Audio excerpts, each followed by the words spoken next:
যারা এতদিন ধরে আমাদের পার্টি অফিসে বসে চা খেলো, জল খেলো, হাওয়া খেলো, রেস্ট নিল, মোবাইল চার্জ করলো, আরও অনেক কিছু করলো, জৈবিক কার্যকলাপ যেগুলো, সেগুলো করার পর তাদের যদি আজকে মনে হয় যে বিজেপি হাথরস উন্নাও এর পার্টি, তাহলে দুর্ভাগ্যজনক। কিন্তু এটা তো ঠিক, এই আন্দোলনের ফলে বাংলার মানুষ কি পেল? আমি ডাক্তারদের উদ্দেশ্যে পরিষ্কার করে বলতে চাই, আপনারাও একদম ভুলে যাবেন না, 2,33,00,000 মানুষ আমাদের সমর্থন দিয়েছে।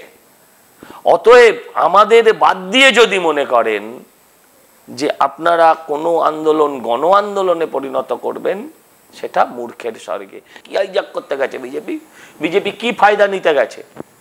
কোন ফায়দা নেই? বিজেপির একজন নেতা হাজির হলেও আপনারা গো ব্যাক স্লোগান দিয়েছেন। আমাদের 208 জন সাধারণ মানুষ, বাংলার মানুষ যারা লকআপ খেটেছে, জেল খেটেছে, তাদের জন্য একবারও বলেননি। বলেছেন? তাদেরকে একবারও ধন্যবাদ দিয়েছেন? আপনাদের আন্দোলনের জন্য কেটেছে। হাথরস উন্নাও করে এই সব কথা বলে যে 2,33,00,000 মানুষ এই নির্বাচনে ভারতীয় জনতা পার্টিকে ভোট দিয়েছে, তাদেরকে অসম্মান করছে। টালা থানার ওসি, তার বুকের ব্যথা শুরু হয়ে যায় এবং তাকে ওর এমন বুকের ব্যথা, হাসপাতালে ভর্তি করা হয়। ওর এত বুকে ব্যথা যে প্রাইভেট হসপিটাল, যারা নাকি হাঁ করে বসে থাকে কখন রুগী আসবে আর ভর্তি করব, তারাও ওকে ভর্তি নেয় না। ও আর ওর দাদা মিলে কতগুলো ফ্ল্যাটের মালিক, সব হিসেবে আছে, বেশি কথা বললে তুলে ধরবো। বিভিন্ন রাজনৈতিক শক্তি রাজ্যের ক্ষমতা দখলের ক্ষুদ্র স্বার্থে আমাদের আন্দোলনকে ব্যবহার করতে চাইছে গোড়া থেকে। আমরা একটা কথা বারবার স্পষ্ট করে জানিয়েছি, হাথরস কাঠুয়া উন্নাওতে যারা ধর্ষকদের মালা পরিয়েছে, তাদের ক্ষমতা দখলের খেলার চক্করে আমাদের আন্দোলনকে ব্যবহার করতে আমরা দেব না, জনগণ দেব না। এদেরই কিছুজন স্বতঃপ্রণোদিত হয়ে গত পরশুদিন রাজ্যপালের সাথে দেখা করে এবং মহালয়ার দিন জুনিয়র ডাক্তাররা অভয়ার জন্য তর্পণ করবেন, এই ভুয়ো খবর মিডিয়াতে ছড়ানোর অপচেষ্টা করে। এই কর্মসূচির সাথে আন্দোলনরত জুনিয়র ডাক্তারদের কোনো রকম সম্পর্ক নেই। এই আন্দোলন বিভাজনকামী কোনো রাজনীতিকে প্রথম দিন থেকে প্রত্যাখ্যান করেছে, আগামীতেও করবে। আমি এটা দেখিনি, প্রেস কনফারেন্সটা আমি দেখিনি, নিজের চোখে আপনার মুখে শুনছি। যদি সত্যি এটা হয়ে থাকে তাহলে অত্যন্ত দুর্ভাগ্যজনক। যারা এতদিন ধরে আমাদের পার্টি অফিসে বসে চা খেলো, জল খেলো, হাওয়া খেলো, রেস্ট নিল, মোবাইল চার্জ করলো, আরও অনেক কিছু করলো, জৈবিক কার্যকলাপ যেগুলো, সেগুলো করার পর তাদের যদি আজকে মনে হয় যে বিজেপি হাথরস উন্নাও এর পার্টি, তাহলে দুর্ভাগ্যজনক। আমরা এই আন্দোলন নষ্ট হোক এমন একটাও কথা বলবো না, কিন্তু এই আন্দোলনের পেছনে যে লেফটের একটা বড় ভূমিকা আছে, সেটা তো আমরা আগেও দেখেছি, আগেও বলেছি, এখনও বলছি। কারণ আমরা যেখানে ঢুকতে গেলে গো ব্যাক হয়, সেখানে অসীম চ্যাটার্জিরা ভাষণ দিয়ে আসেন, সেখানে কোনো এক যুবনেতা জেল থেকে ছাড়া পাওয়ার পর তার গ্রেফতারি নিয়ে বক্তব্য থাকে, ঘটনার সত্যতা অসত্যতা নিয়ে বক্তব্য আছে, বিতর্ক আছে। কিন্তু আমরা যেটা দেখলাম যে তার ওই হোর্ডিং লাগিয়ে তার নামে যে মিছিল হচ্ছে, সেই মিছিল, এগুলো নিয়ে আমাদের অনেক আপত্তি থাকা সত্ত্বেও আমরা কখনোই চাইনি যে এই আন্দোলন ভেঙে যাক। গতদিনও চাইনি, আজও চাই না, তাই কিছু বলবো না। কিন্তু এটা তো ঠিক, এই আন্দোলনের ফলে বাংলার মানুষ কি পেল? রাত কজন ডাক্তার জেগেছিলেন প্রশ্ন আসতে পারে, অনেক ডাক্তার জেগেছিলেন, কিন্তু সেই রাত জাগাকে বুকে আগলে রেখেছিলেন যারা 10 দিন ওই সল্টলেকে বসেছিলেন, তাদের বাতাস করেছিলেন, যারা টন খাবার পাঠিয়েছেন, যে খাবার প্রয়োজনীয় মানে সরঞ্জাম যেগুলো দৈনন্দিন লাগে, সেগুলো যারা পাঠিয়েছেন, তারা কি পেলেন?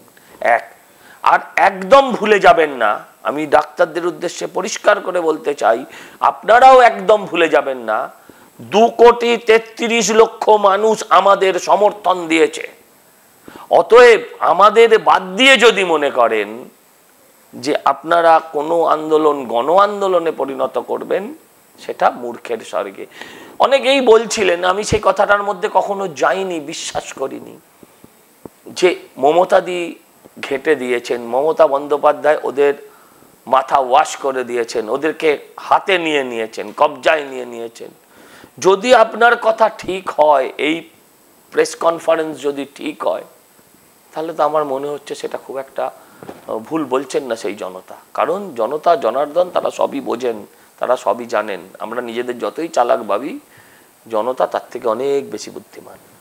যে কথাটা আপনি বললেন ঠিক সেরকম ধরনেরই কিন্তু কথা বলেছেন বিজেপির প্রাক্তন রাজ্য সভাপতি দিলীপ ঘোষ। তিনি বলছেন যে মানে সাংবাদিকদের মুখোমুখি হয়ে তিনি জুনিয়র ডাক্তারদের আন্দোলনের উদ্দেশ্য নিয়ে প্রশ্ন করেছেন এবং তিনি বলছেন যে যাদের পদত্যাগ ওরা দাবি করেছিলেন তাদের তো প্রমোশন হয়ে গেল। এবং একই সঙ্গে তিনি বলছেন যে জুনিয়র ডাক্তারদের সবাই প্রশ্ন করছে যে এত নাটক করে কি হলো, রাত জেগে এত কিছু করে আরজি করের যে ঘটনা হলো তার পরিবর্তন কিছু হয়েছে, মানুষ কিছু পেলো এই আন্দোলন থেকে? গ্যারেন্টি দিতে পারবেন যে ওই ডাক্তাররা ডিউটিতে থাকাকালীন কোনো মহিলা ডাক্তারের ওপর আবার এরকম কিছু হবে না? কি বলবেন? না, আমি দেখুন, দিলীপ দা আমাদের শ্রদ্ধেয় নেতা, তিনি কি বলেছেন তার কনটেক্সটে আমি কোনো কথা বলবো না। কিন্তু আমি বলতে চাই আন্দোলনটা কিসের জন্য? আন্দোলনটা সোদপুরের অভয়ার জন্য শুধু, আরজি করের অভয়ার জন্য শুধু? আমরা নিশ্চয়ই সেই আসামিদের দৃষ্টান্তমূলক চরম শাস্তি চাই, কিন্তু সঙ্গে সঙ্গে আমরা এটাও চাই যে পৃথিবীর বুকে, ভারতবর্ষের বুকে, বিশেষ করে আমার পশ্চিমবঙ্গ যেখানে আমি বাস করি, চ্যারিটি বিগিনস অ্যাট হোম, সেই পশ্চিমবঙ্গের বুকে যাতে আর কোনো অভয়ার জন্ম না হয়। আপনি কি সেটা চান না? আপনি কি শুধু একজনের ফাঁসি, দুজনের ফাঁসি, চারজনের ফাঁসির মধ্যে নিজেকে সীমাবদ্ধ রেখে রাত জেগেছিলেন? প্রদীপ নিয়ে রাস্তায় বেরিয়েছেন? আমি জানতে চাই, আমরা সবাই চেয়েছিলাম যে একটা ধর্ষক মুক্ত সমাজ চেয়েছি, ধর্ষণ মুক্ত সমাজ চেয়েছি। আমরা সেই সমাজটা চেয়ে আমরা আমাদের মুখপত্র হিসেবে যাদের পাঠিয়েছিলাম তারা শুধু মেডিকেল কলেজের মধ্যে আবদ্ধ রয়ে গেলেন। আচ্ছা, মেন অভিযোগ কাদের বিরুদ্ধে? এই বিরূপাক্ষ কে, অভিক দে কে, আরো যারা আছে তারা, রঞ্জন সাহা কি নাম, তারা কে? তারা সকলেই টিএমসিপির। আচ্ছা, টিএমসিপির ডাক্তার সেলের নেতারা সব দুর্বিনীত, তারা হচ্ছে ওই থ্রেড সিন্ডিকেটের মাথা। আর যারা সুরেন্দ্রনাথ কলেজের টিএমসিপি, যারা বঙ্গবাসী কলেজের টিএমসিপি, যারা বিদ্যাসাগর কলেজের টিএমসিপি, যারা পশ্চিমবঙ্গের অন্যান্য কলেজগুলোর তৃণমূল ছাত্র পরিষদ, তারা কি সব রামকৃষ্ণ মিশনের সন্ন্যাসী? আমি জানতে চাই আপনাদের থেকে, থ্রেড কালচার আপনার পাড়াতে আছে, আপনার অফিসে আছে, আপনার বাড়িতে আছে, আপনি যে ট্যাক্সি করে, ক্যাবে করে রাত্রিবেলা বাড়ি যান, যে বাসে উঠে বাড়ি যান, সেখানে আছে। আমরা এটার থেকে মুক্ত চেয়েছিলাম সমাজকে। ওনারা শুধু মেডিকেল কলেজের ভেতরে ব্যাপারটাকে কনফাইন করে ফেললেন।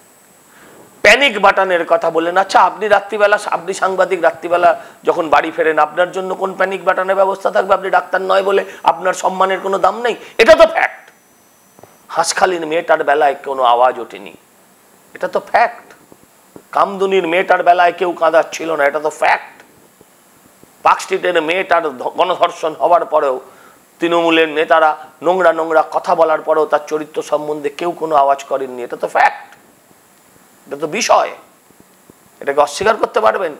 ডাক্তার ছিলেন বলে আর হসপিটালের ভেতরে ঘটেছিল বলে সংগঠিত হয়েছিল, কিন্তু যিনি রেপড হন তার যদি অ্যাঙ্গেল থেকে দেখেন, ইট ইজ ডাজেন্ট ম্যাটার যে তিনি কোথায় হচ্ছেন, হসপিটালে হচ্ছেন না রাজপথে হচ্ছেন, সিনেমা হলে হচ্ছেন না অফিসে হচ্ছেন, তার সম্মানটা যাচ্ছে, তার প্রাণটা যাচ্ছে, দ্যাট ইজ দ্য ম্যাটার। আমরা সেটার প্রতিবাদ করতে চাই। হসপিটালে রেপ হবে না, হসপিটালের বাইরে হবে? এটা কি হতে পারে?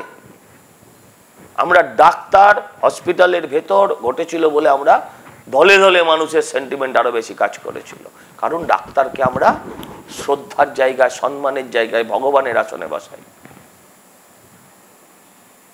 এগুলো আমাদের, যারা এগুলো বলছেন, যদি আপনার কথা সত্যি হয় তাদেরকে আমি বলবো এগুলো ভাবতে। কালীঘাটের ইশারায় যদি চলা শুরু হয় বলে বাংলার মানুষের মনে হয়, তাহলে এই আন্দোলন এমনিও শেষের দিকে চলে নিয়ে গেছে এরা। এই আন্দোলনের আর কোনো ধারাবাহিকতা থাকবে বলে আমার মনে হয় না।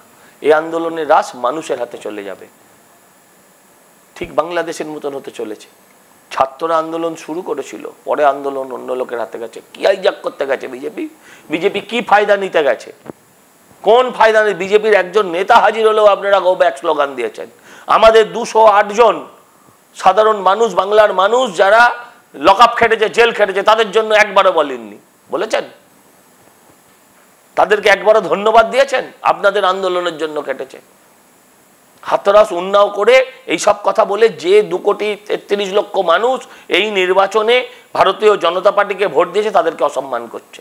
টালা থানার ওসি তার বুকের ব্যথা শুরু হয়ে যায় এবং তাকে ওর এমন বুকের ব্যথা, হাসপাতালে ভর্তি করা হয়। ওর এত বুকে ব্যথা যে প্রাইভেট হসপিটাল যারা নাকি হাঁ করে বসে থাকে কখন রুগী আসবে আর ভর্তি করব, তারাও ওকে ভর্তি নেয় না।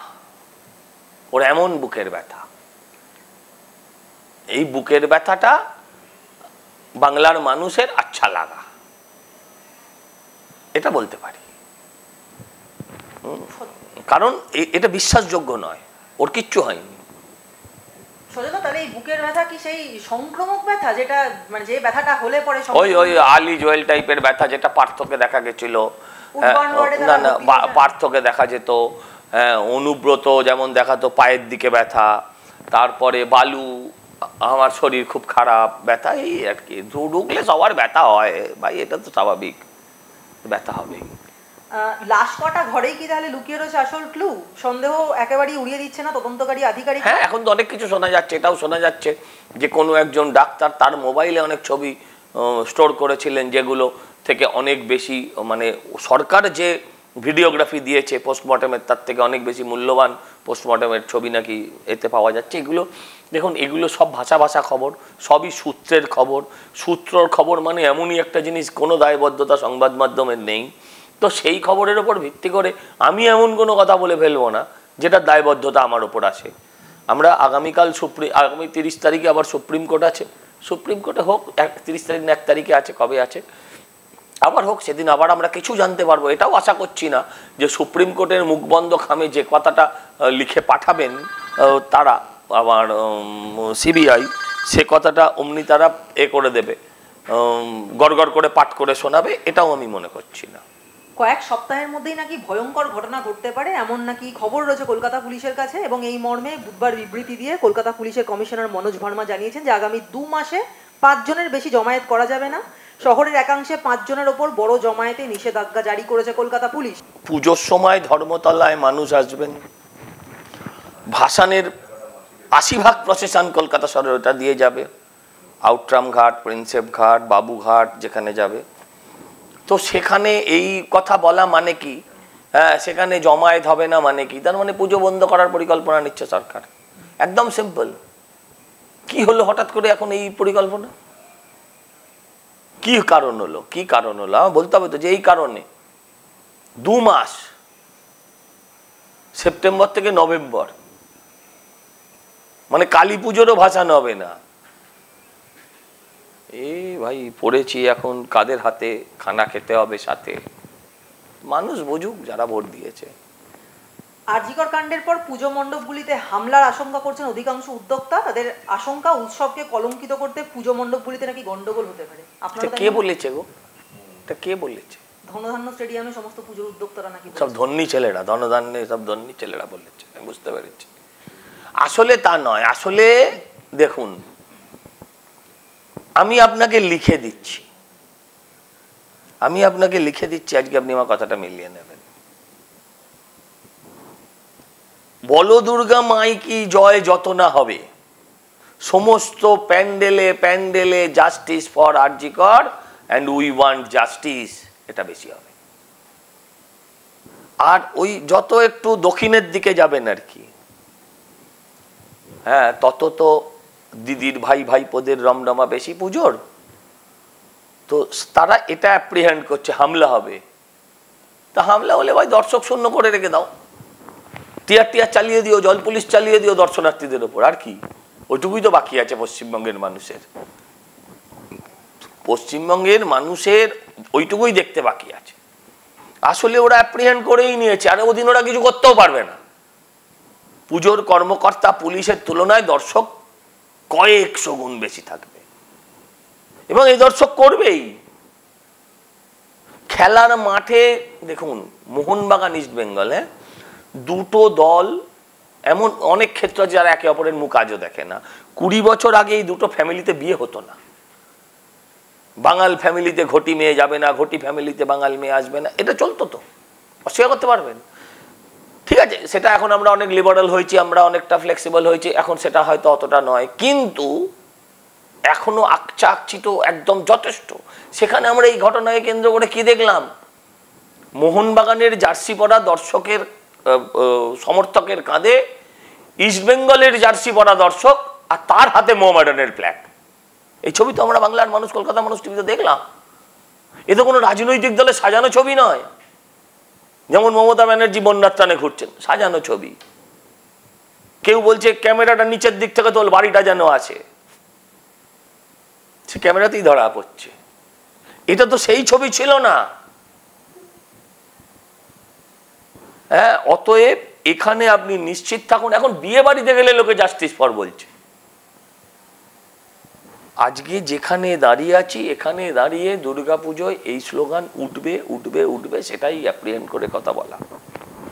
আরজিকর কাণ্ডের প্রতিবাদীদের দুষ্কৃতী বলে উল্লেখ করলেন রাজ্যের মন্ত্রী অরূপ বিশ্বাসের ভাই তথা তৃণমূল নেতা স্বরূপ বিশ্বাস। ওটার দুষ্কৃতী, তারা দুষ্কৃতী। হ্যাঁ, যারা মোমবাতি নিয়ে ঘুরেছে তারা দুষ্কৃতী। ওর পাড়ার তাহলে অর্ধেক লোক তো দুষ্কৃতী। দক্ষিণ কলকাতায় যে মিছিলগুলো হয়েছে সেগুলো তো ওর পাড়ার লোকেরা গেছে, তারা সব দুষ্কৃতী। এদেরকে মানুষ সহ্য করে কি করে, আমি এটা ভাবি এখন। হ্যাঁ, এরা হচ্ছে দুষ্কৃতী, আর ও হচ্ছে কি কৃতী। কতগুলো ফ্ল্যাটের মালিক ও আর ওর দাদা মিলে কতগুলো ফ্ল্যাটের মালিক, সব হিসেবে আছে, বেশি কথা বললে তুলে ধরবো। স্বরূপ বিশ্বাসের বক্তব্য যে পুজোকে কলুষিত করার চেষ্টা করছে এই দুষ্কৃতীরা। পুজোকে কলুষিত ওর পিসি করে রোজ, পুজোকে কলুষিত ওদের নেত্রী করেন রোজ। পুজোকে পাবলিক কেন কলুষিত করবে? যারা একদম ওই কি বলে জলস্পর্শ না করে যারা অঞ্জলি দেয়, তারা পুজোকে কলুষিত করবে? এটা আপনি বিশ্বাস করেন? পুজোকে কলুষিত প্রতিদিন মমতা বন্দ্যোপাধ্যায় করেন। বিষ্ণুকে মাতা বলে, চণ্ডীর ভুলভাল মন্ত্র পড়ে, কোনোটাই পাইনি কিন্তু তার ফলে। সরস্বতী পুজোর এমন মন্ত্র, ইস্ট জর্জিয়া ইউনিভার্সিটির ডক্টরেট, আসল ডক্টরেট হলো না। চণ্ডীর এমন পিন্ডি চটকালো, দেখো নির্বাচন নিজেই হেরে গেল নন্দীগ্রামে। পুজোর সর্বনাশ যিনি করেন, পুজোকে কলুষিত যিনি করেন, বিষ্ণুকে মাতা যিনি, মানে লিঙ্গ পরিবর্তন বিষ্ণুর লিঙ্গ পরিবর্তন যিনি করেন, হ্যাঁ, আপনি মনে করেন যে তার বাইরে আর কাউকে লাগে পুজো কলুষিত করতে? মমতা দি একাই 100 এ বিষয়।